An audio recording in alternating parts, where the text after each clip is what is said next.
All right, good morning, everyone. My name's Corey Kazimov. I'm the Senior Large Cap Biotech Analyst at JP Morgan, and it's my pleasure to be hosting the next session here. Instead of a standard presentation, we're doing a little fireside chat without the fire. It's really a pleasure to be doing this with Vertex, and it's a good time to be doing it with the transition that's taking place between Jeff and Reshma. But so we'll go through a list of questions here. I may also remind everybody that we are not having a breakout session, so this is in lieu of a breakout session, just to make sure everyone's running to the room across the hall and fighting the lunch crowd. But with that, maybe I'll turn it over first to Jeff to make some introductory remarks. Yeah, thank you, Corey. It's always good to start our year here at JP Morgan with you. It's sort of become a tradition. And so both Reshma and I are really pleased to be here. We'll start with the usual safe harbor statement. We are going to be making, both Reshma and I, some forward-looking statements this morning. So, of course, I would refer all of you to our 10K and other SEC filings for more information about the risks and opportunities of our business. I should also note that we are not going to be reiterating our 2019 guidance here, nor are we going to be giving you 2020 guidance. We'll be giving you, as we usually do, our final 2019 numbers on our fourth quarter call in a couple of weeks, and also be giving you 2020 guidance at that point. So as Corey said, this is somewhat of a transition year for Vertex. I'm going to be moving on from the CEO role to the executive chairman role in April, and Reshma will be taking over as CEO in April.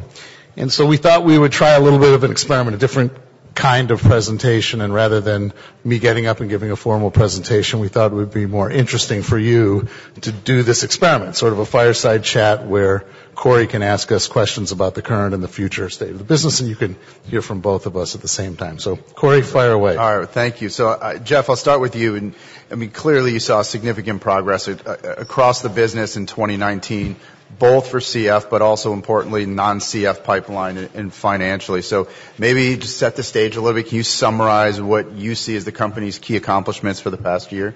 Sure. Yeah, it was a truly remarkable year for Vertex, largely because all of the parts of our business, research, development, commercial, BD, really met or exceeded our goals for the year.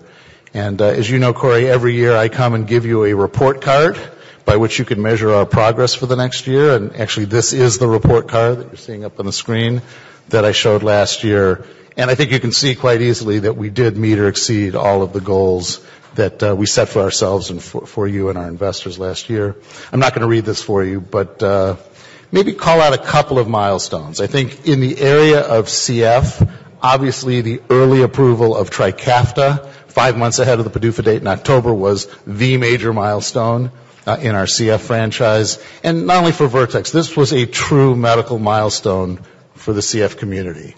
You know, we've been on this journey for more than 10 years now to create a single medicine that could treat 90% or more of all CF patients at very high efficacy. And that dream became a reality with the approval of Trikafta.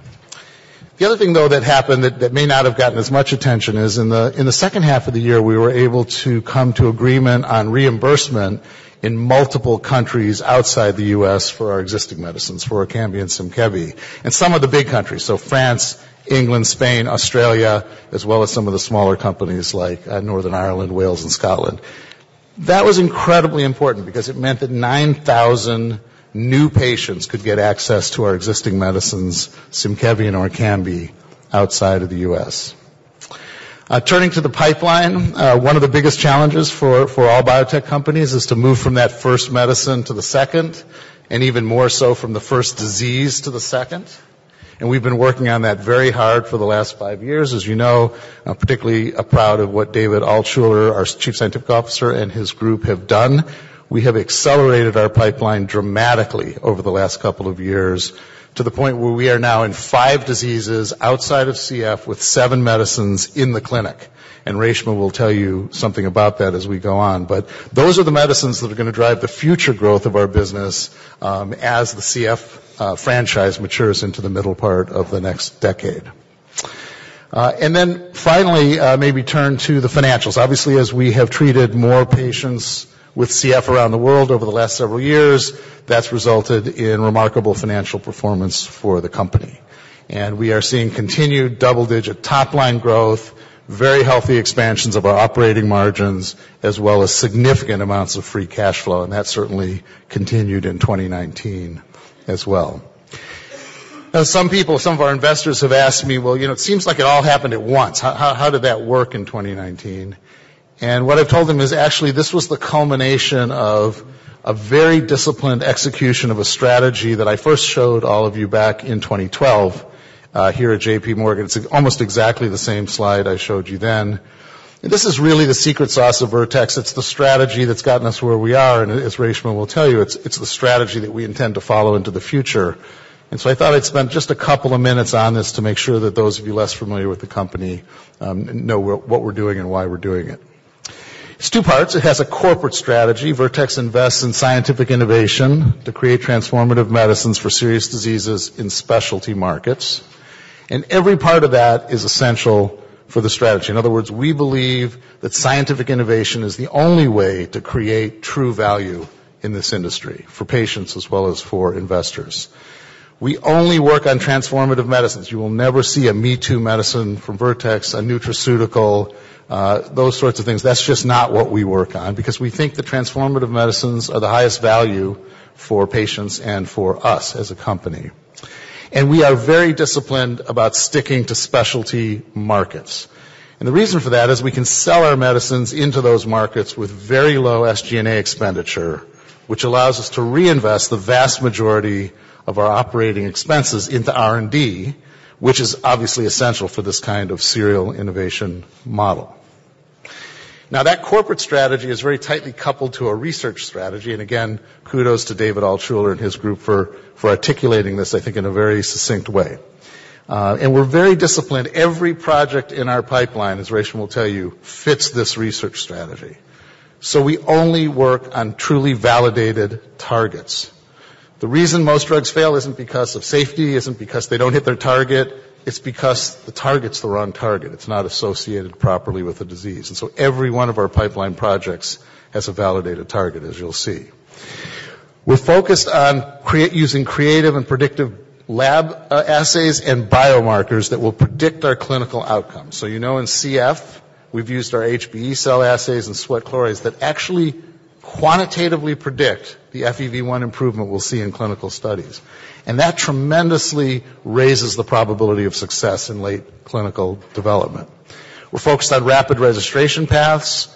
And one of the things I think both Reshma and I are proudest of is the fact that if you look at Trikafta, our recently improved triple combination, it was less than 4 years from the synthesis of that compound in a laboratory in San Diego to FDA approval.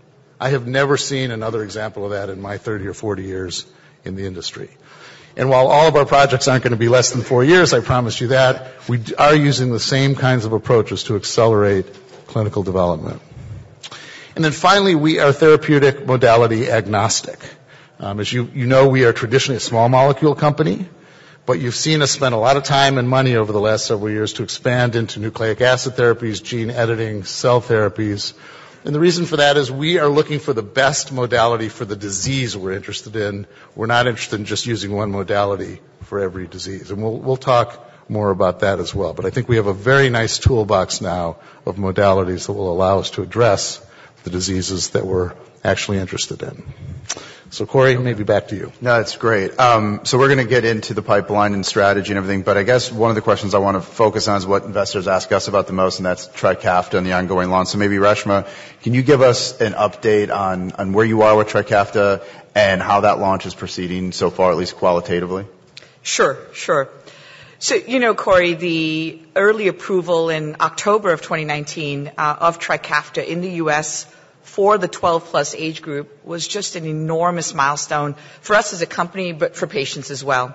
This is a medicine with high efficacy. It has a really good-looking benefit-risk profile, and we got a very broad label here in the U.S. And patients and physicians have reacted to that really positively. With regard specifically to the commercial launch, obviously really early days. We're only a couple of months in, but we are very pleased with what we're seeing. We talked about two factors in our quarterly call that we're watching closely. that we see as the drivers for the launch trajectory. The first is the throughput of patients through the clinic. That's just to say the capacity. There's only about 250, 270 CF clinics in the U.S., and this is just about patients getting through. And the second is reimbursement. That just takes time, state by state, plan by plan. But I will say from where we are today, early days, only 2 months in, the patients are getting through the clinic. They are getting initiated on therapy, and the reimbursement is shaping up nicely. So we are really pleased with what we're seeing here. As Jeff said, in a couple of weeks on our earnings call, we'll give you details about the launch. We'll be able to give you final 2019 numbers, 2020 guidance, something for all of us to look forward to. Okay. So then, Reshma, it certainly sounds like the U.S. launch is proceeding very, very well in that patient segment, age 12 and up. What do you do, what does Vertex do to make sure you get Trikafta to the 90% of patients around the world who could be a candidate for the drug? Yeah, great question. You can follow along on the slide and sort of look at the numbers, but here's how I would break it down for you. What we're looking at here now is the ongoing launch in the U.S. for Trikafta 12+. That is going to be followed by the regulatory approval of Trikafta in the EU. We applied for that filing in Q4 of 2019, so that puts the approval in Q4 2020 or so. That's going to be followed by reimbursement discussions and the commercial launch in the EU and other countries.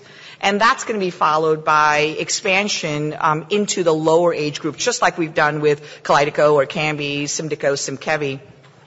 We've already started the studies for the 6 to 11-year age group, and that's going to lead to expansion of the label both here in the U.S. and outside the U.S., and that's how we get to 90% of patients from where we are today. Okay.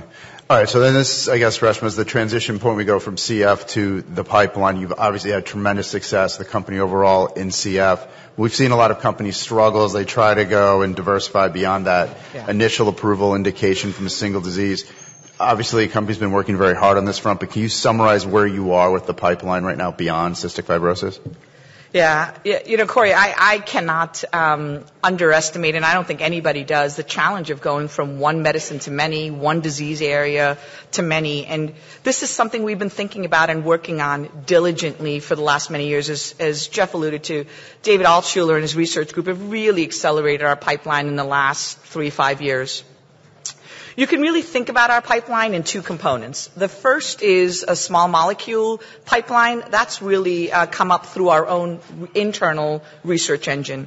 And then our cell and gene therapies, gene editing pipeline that has largely come to us through our business development activities.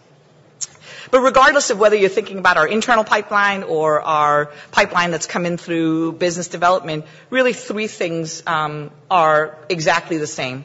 The first and probably the most important, each and every one of these diseases, pain, APOL1-associated kidney disease, AATD, sickle cell, beta thalassemia, DMD, type 1 diabetes, whatever you're looking at, they follow our R&D strategy and our corporate strategy to a T. These are all diseases of high unmet need. We understand causal human biology. We have biomarkers that translate from bench to bedside. These are all programs with efficient development pathways, and they're all served by specialty markets. That's probably the most important thing to know about our pipeline. Second, the pipeline is broad. 5 disease areas already in the clinic today, and we'll talk through 2 more that are in late preclinical development that I know I'm really excited about, but I know Jeff and David are equally excited about. And the third thing to know is that this pipeline is at a point, it's a very special point. We're on the brink, we're poised to look at phase 2, proof of concept data in this next, let's call it 12, 15-month period. And I think that's really important to talk about. I'll say a couple of words about one of our small molecule programs, just as an exemplar of this part of our portfolio, and then I'm going to ask Jeff to comment on the cell and genetics portfolio. I could go on and on about AATD, but I'll keep my comments short. This is a disease that scientifically, medically, clinically looks a whole lot like CF. This is a disease that's genetic in nature. This is a disease that is a lung disease. This one also happens to have a very significant liver component. This is a disease that is a misfolding protein defect. And this is a disease that we are applying the same approach as we did with CF. That is to say, small molecule oral correctors to refold this misfolded protein, and in so doing, really target the underlying cause of disease. One last thing to tell you on this particular page is the number of patients. The estimate is about 100,000 in the U.S. and in the EU. I suspect that's an underdiagnosis just because there's not universal screening and diagnosis, but that's a number to start with, and that's the kind of patient population we're looking at. One last thing to tell you before I show you these data preclinically that are terribly exciting is, in essence, in normal people like you and me, this protein, alpha-1 antitrypsin, it's made in the liver, secreted into the bloodstream, and it goes to the lung where it does its job, which is to prevent autodigestion of the lung through the various proteases in the body. That's what's supposed to happen. In these patients with this mutation, their protein, because of this defect, is misfolded. It does not get secreted into the bloodstream, so the liver ends up having disease. And because it doesn't get secreted into the bloodstream, the lung is not protected, and you get this early form of COPD. Those are the two really big clinical manifestations. And Jeff, if you would advance a slide, here's the data. Again, I could spend an enormous amount of time on this, but what I will tell you is that what you're looking at on the left-hand side of the slide is AAT levels, functional serum AAT levels, in a transgenic mouse that is expressing the mutant human protein. And in the blue, what you see is vehicle-treated animals, low levels of functional AAT. And in the red, what you see is a rapid and a sustained increase in functional serum AAT levels. The magic number here to look for is 11 micromolar. That's the protective threshold. When you get above that, people with this mutation don't have disease. And in this case, in our animal models, you see we are multifold there. Now, equally interestingly, and to many, maybe myself included, is the data on the right side. That's the pathology sample from the liver, that kind of brownish red, what you see there. That is the misfolded protein in the liver. That's what's causing the liver disease. And in 12 weeks of treatment with one of our small molecule correctors, what you see is really remarkable clearance of this disease. Very quickly, where are we? We have finished the phase 1 studies. We started phase 2 in December of 2019. And again, I expect in this next 12, 15-month period, we'll be able to look at some results from our program. Jeff, a little bit on the cell and gene therapies? Sure. So I think you can hear from Reshma's voice how excited we are about the internal innovation that David and his group are doing across a number of diseases. But no matter how good we are at internal innovation, obviously we can only capture a very small % of the innovation going on in the biotech world. And so we have ramped up our business development activities pretty substantially over the last couple of years as we've had more capital to invest.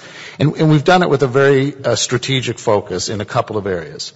One, we were interested in new therapeutic modalities that could complement our small molecule approaches, and particularly in gene editing, where we've built a large portfolio in gene therapy and in cell therapies. And two, we were interested in bringing in additional programs that would supplement our pipeline, early stage preclinical or clinical programs where we could add value through our clinical, regulatory, and commercial expertise.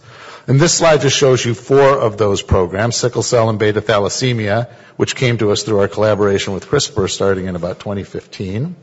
Duchenne muscular dystrophy, a gene editing approach that came to us through our recent acquisition of Exonics in 2019, and type 1 diabetes, which is a cell therapy approach for type 1 that came to us through our most recent acquisition of Sema Therapeutics. And as Reshma said, every one of these meets and matches our corporate strategy and, again, our research strategy. Won't have time to talk about all of them, but let me show you some data from sickle cell and beta thal. Those are the 2 most advanced programs, and show you why we're so excited about this new technology and this new approach. So this is a gene editing approach in which we're trying to use gene editing in a single treatment to essentially cure patients with beta thalassemia and sickle cell disease who express a mutant form of the beta globin protein. And we published these results with our partner CRISPR a couple months ago now, and I'll just walk you through them quickly. This is one patient with beta thal on the left, one patient with sickle cell on your right, so early days, one patient of each. Each treated with a single treatment of our CTX001 product. And on the left, this is a very severe beta thal patient, almost making no hemoglobin of their own, and requiring a transfusion every 2 to 3 weeks for life to just maintain their hemoglobin concentrations in the physiologic range. The patient was treated once with CTX-001, and you should look at the blue bars here because we're monitoring fetal hemoglobin levels in this patient. And you can see that within a very short period of time, their fetal hemoglobin rose, eventually up to around 10 to 11 grams per deciliter, and their total hemoglobins were 11 to 12 grams per deciliter. That's the same hemoglobin I would have or Reshma would have if you drew our blood today. And that was sustained over a 9-month period of time. And to correlate with that, the patient has required no transfusions over that 9-month period of time, despite the fact that they had been getting 1 transfusion every 2 to 3 weeks prior to that.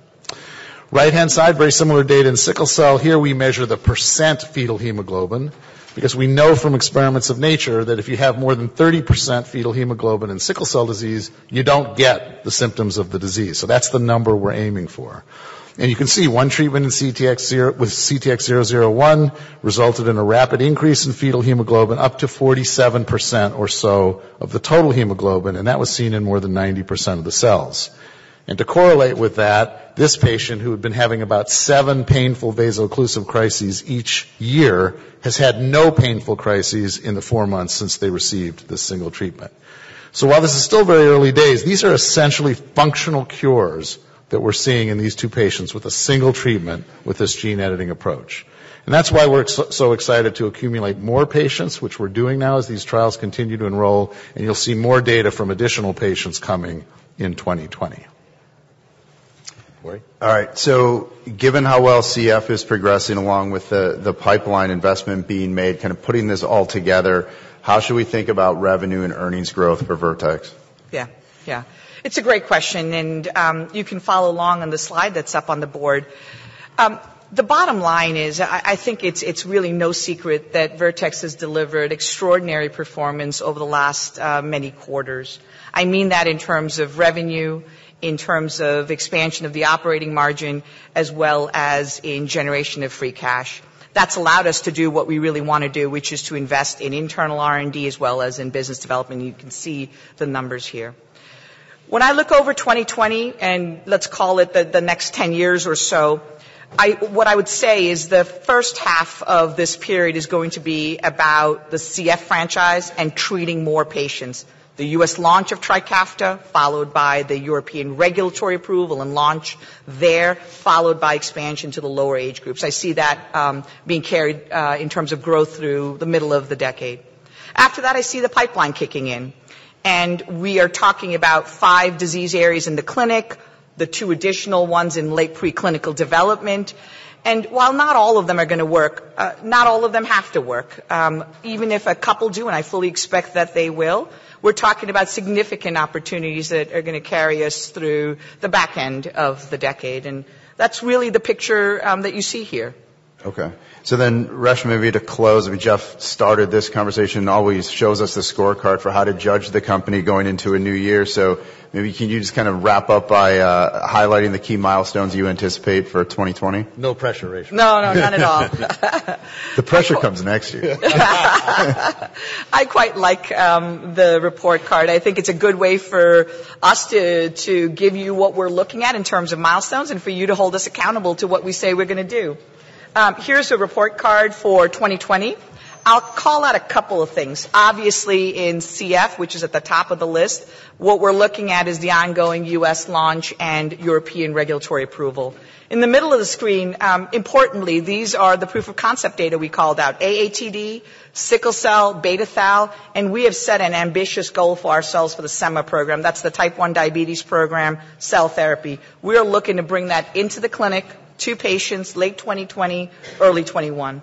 And we talked about the finances already. We're looking forward to double-digit top and bottom-line growth in 2020. Corey, if you would indulge me, we've had time to talk through all of these specifics and put up the goals. I want to take a step back and let you know where I see the company at 50,000 feet. This company has never been stronger. We have never been better positioned for success. Our strategy is working exactly as we expected. The pace of discovery and development of new medicines for a number of disease areas has never been greater. And based on this, I have high confidence that we're going to be able to continue to deliver great value for patients, for our company, and for shareholders for many years to come. And I'm looking forward to coming back next year telling you about the report card and the progress. We look forward to having you back. Jeff, congrats on a remarkable run, and Reshma, best of luck. You're joining the company at a great time. Thank you so much. Thanks a lot.